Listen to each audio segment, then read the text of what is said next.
total chaos and total, probably not even aware of things said, unsaid, to a more mindful person, a more self-aware person, a more empathetic person, a more peaceful person, and a more grace-giving person. Hey y'all, hey, my name's Ryder and I make DIY content here on YouTube.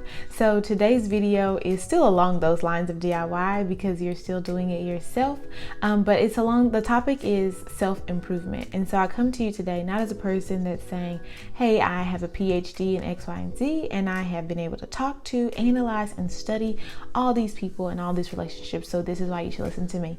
I'm coming to you as a person who has experienced a peaceful, progressive, and drastic transformation by doing the following. So without further ado, let's get right into today's video.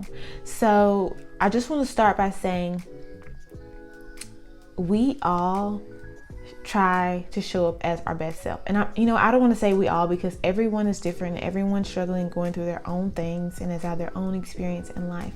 But what I will say is, if you are brushing your teeth, washing your face, putting on deodorant, and trying to put on clothes that are appealing, like within your own like personal identity, not that you're trying to match every trend or be on every single wave, but just presenting yourself in a non-offensive and respect for other, like just your outward appearance alone. If you're doing those things, then you are trying. And I'm not trying to give you a cop-out or an excuse, but still, despite your best efforts in your relationships, your personal performance that you hold yourself to standard to, and even in work situations or just situations where you have to deal with people, you might find yourself very well not being who you thought you were, whether that be like you are on this journey of growth, or you just normally carry yourself in this way, respond to people in this way, and you find yourself to be at like an overload, or for some reason you don't even know why your response is not giving what you thought it should be giving, right? So you go throughout your day, you finish whatever you're doing, but you ruminate on what happened. And ruminate, I mean, is like thinking about a negative experience on replay, not like beating yourself up in a way. And not that you have to be going to the extreme of saying, oh, I don't even want to say it because I don't even believe in that, but you get the idea. You don't have to be beating yourself up, like verbally talking to yourself to say negative comments. But even the fact that you're still like thinking about it and trying to wish the situation had been different and wish that you had showed up in a different way, you're still like letting that come in. So what I have figured out and like told myself is, you might not be able to 100% proof every single thing. You're not a robot, and I'm not saying that as an excuse, because I don't even like to give myself excuses for like not showing up the way that I am holding myself accountable for, right? But with that being said, you're not a robot. You're not always going to have cookie cutter responses. You're not always going to have cookie cutter solutions or program solutions. You are a human figuring out every single day. So we're not going to let these thoughts live rent free in our head. If we are ruminating, then we are going to extract something from that thought. We're going to get to a why. So the first thing that has helped me is to journal and write it down. Whether that be you have a journal and you're keeping a log of all of your thoughts in a place to specifically write something down, do that. Or it could just be something on the fly to where you put it in your phone, you put it in your notes section and you get it out. When I do that, I put down like the objective information.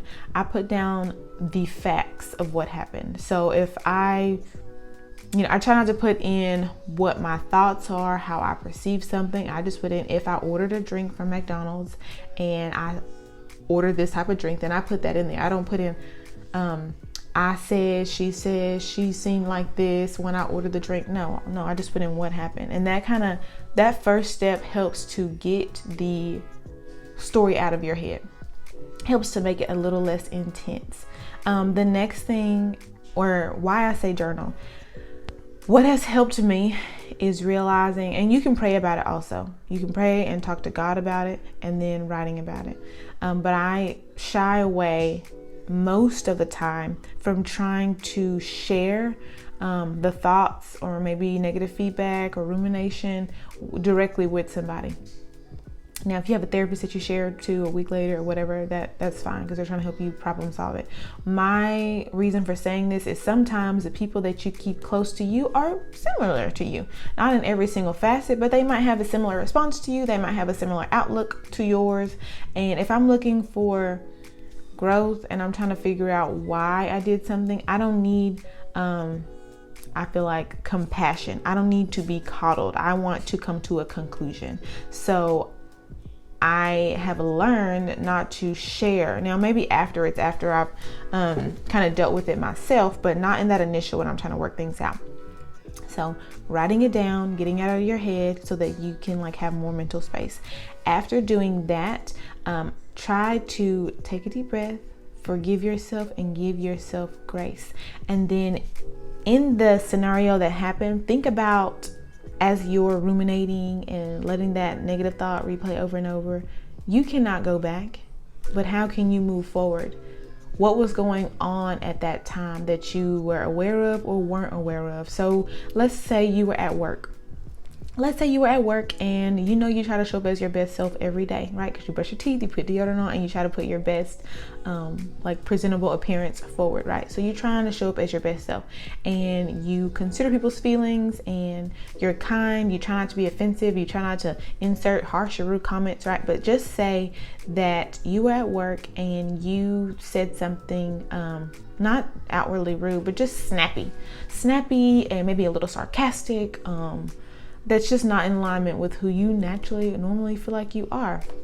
So days later, or after the day has concluded, you might find yourself beating up on yourself, thinking, man, why did I say that? I wish I hadn't said it like this. What are people going to think of me? X, Y, and Z, right? So write the facts down of what happened, like we just talked about.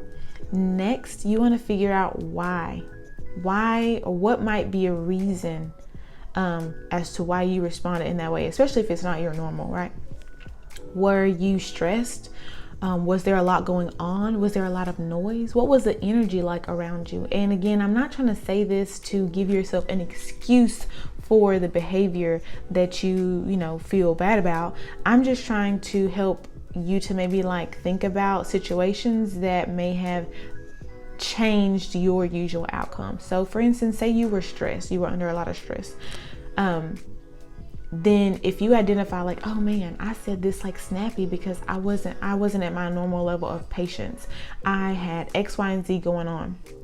And so just take it a step further so that you're not looking for excuses to coddle yourself, but that you actually get to a conclusion. Because if you really want to be better, you really want to have your emotions in check and have your relationships in check, and you want to get to a conclusion. You don't want to look for an excuse to coddle yourself oh yeah, I was stressed, that's why I said that. No, maybe you were stressed, or perhaps the energy around you was chaotic, and so then you just let out this sarcasm or snappy response.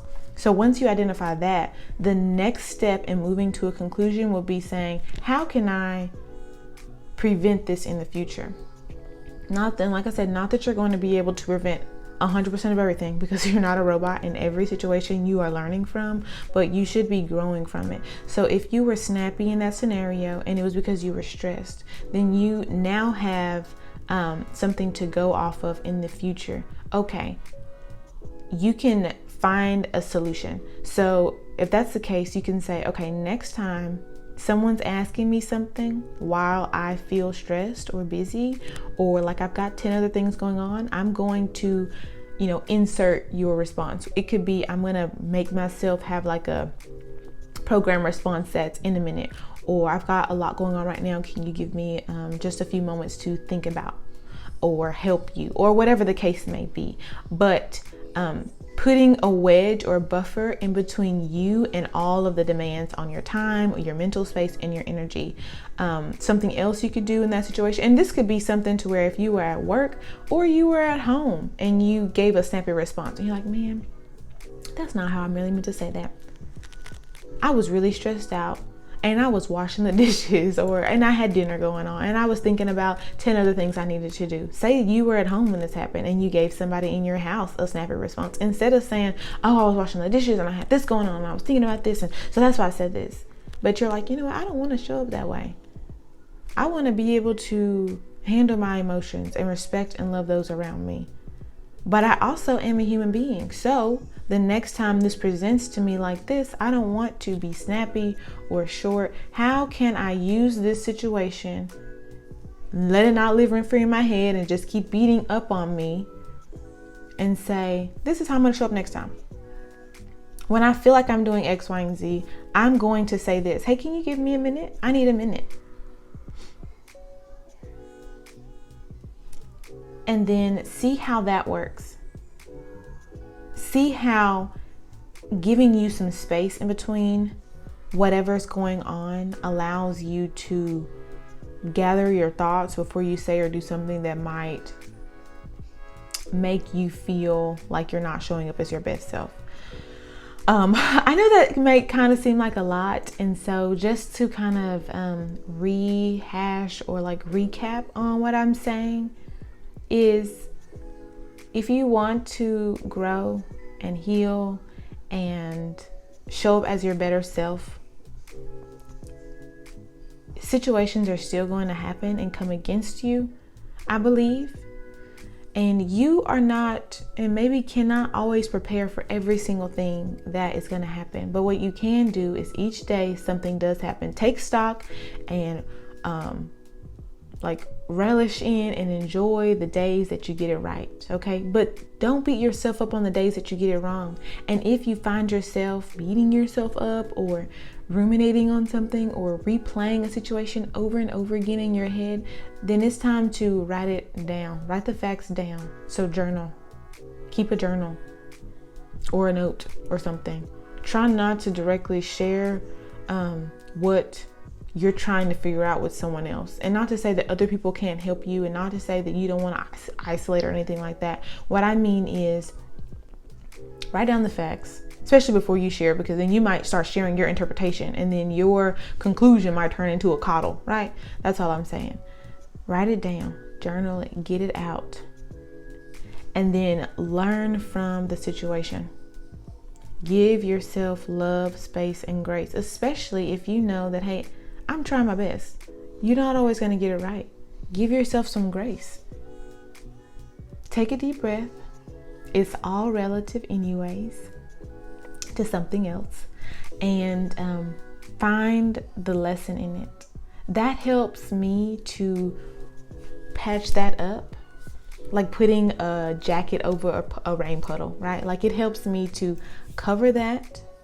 You cannot go back into the past and undo that, but you can heal, cover it, learn from it so that you can now go over that puddle. I don't even know if that's the best example, but you can get to the other side in a more peaceful way. You can provide yourself with grace and forgiveness to where you can show up as your better self the next time you're presented with something.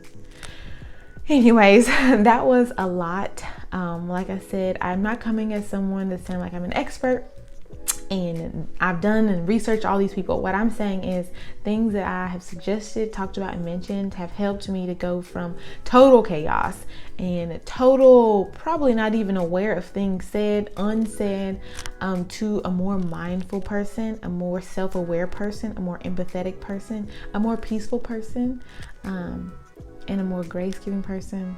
So I hope what I've shared today blesses you. And if there's anything that you got from this, then definitely don't forget to like, comment, and subscribe. And I will see you real soon. Y'all have a great one.